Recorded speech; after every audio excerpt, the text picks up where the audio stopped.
It is my honor to introduce your first speaker, Councilwoman Margaret Chin, who took office in the New York City Council in 2010 as the representative for District 1 in Lower Manhattan.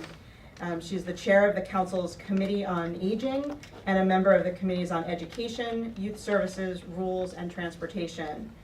Margaret is a proud founding member of the Progressive Caucus and a member of the Women's Caucus, and also the co-vice chair of the Black, Latino, and Asian Caucus.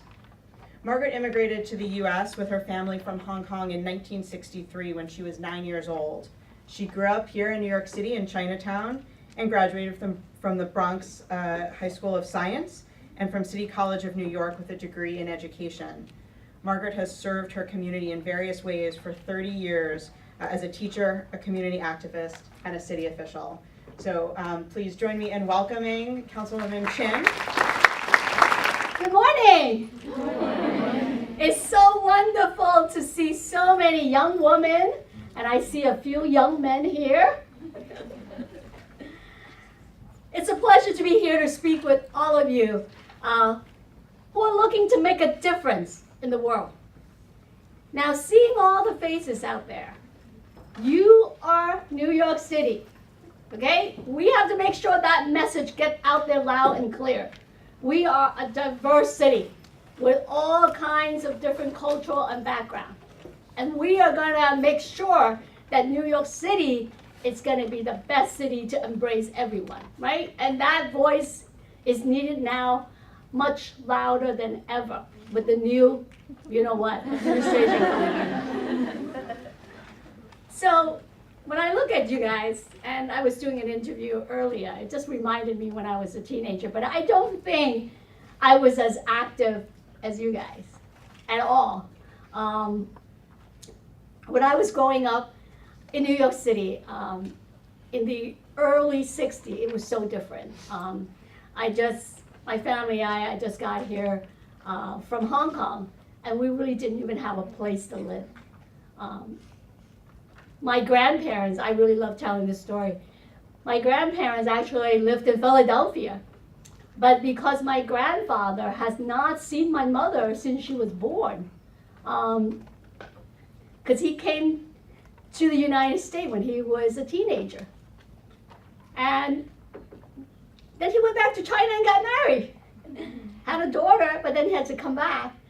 And he became he joined, the army during World War II, and it's because of that he was able to bring my grandmother here.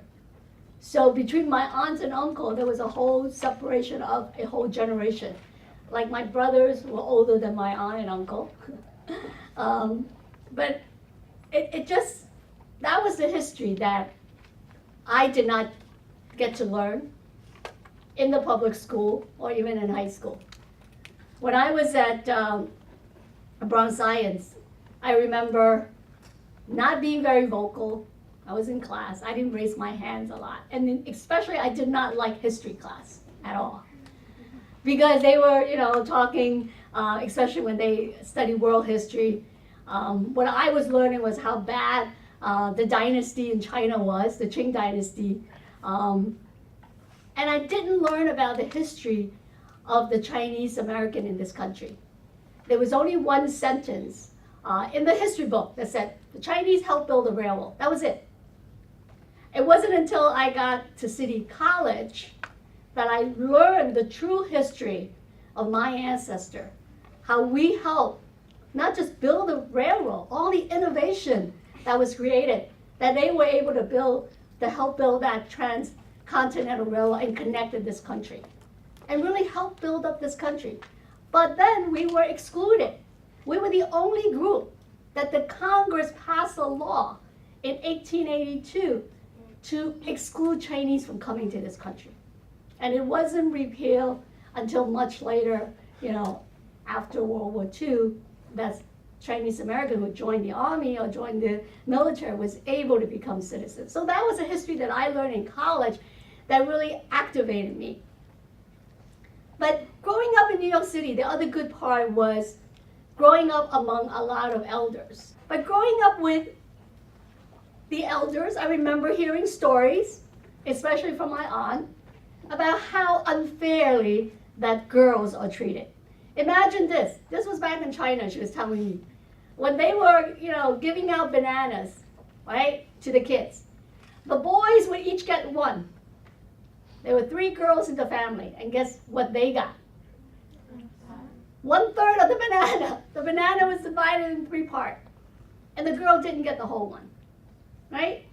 And then there was also stories that if they had a daughter, some of the families abandoned their daughter or even got rid of the daughter, And when hearing those stories, it really got me very mad. Like, why should we be treated differently?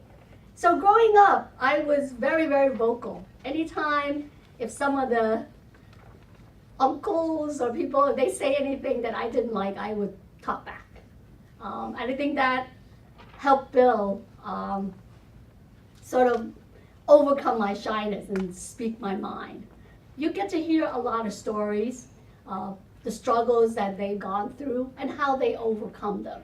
So I think that is really something that can help us, help you, really build your strength, because struggles can be overcome.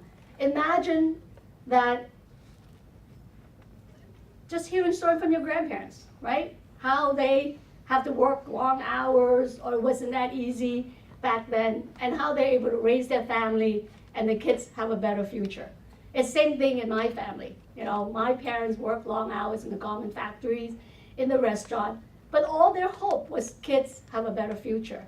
And I kept that in my mind. I was the first one in my family to graduate from college. My brothers were a little different. They were hanging out, playing music, and so it took a longer time for them. But I was determined that because my parents sacrificed and came here so that I will be able to go to school. Because I imagined myself, if I was still in Hong Kong, I don't think I would be able to even graduate from high school, because you had to pay for education over there. But here, I was able to go to City College, and back then, it was free. But as the chair of the Aging Committee, one of my main responsibilities is to really look out and take care of seniors from across the city. Imagine seniors, right? People that you know in the community. They want to stay in the neighborhood. They want to be able to stay in the building that they've lived for a long time, that they raised their kids. But now it's getting more and more difficult. A lot of them are being forced out because of high rent, and a lot of them are waiting for senior housing. There was a recent report that was done by this advocacy group, Live On New York, and it shows that over 200,000 seniors are on waiting lists across the city. So that's why under this administration, the mayor has put a priority on building affordable housing and senior housing, and that's one of the issues that we're working on. But most importantly is how do we help a senior remain in their community with dignity? How can we all do that to help? So in the city council, we passed the legislation to recommend, okay, we didn't want to force the landlord, but we say, look, this is what you can do. We have a guy that can help you to do what you can to help elderly in your building. Simple things, just like you could put a railing on the hallway so senior can have something to hold on to when they're walking up and down the stairs, when they have to go through a long hallway. Better lighting when they're coming home. I mean, seniors, because they might not be able to see so well, if the lightings are better, it will help them navigate. Same thing within the apartment, putting a handrail in the bathtub to help them. So simple things that they can do, and we put out a guide that we are distributing across the city, and it's available on the Department for the Aging's website. The budget for the Department of Aging is about $330 million.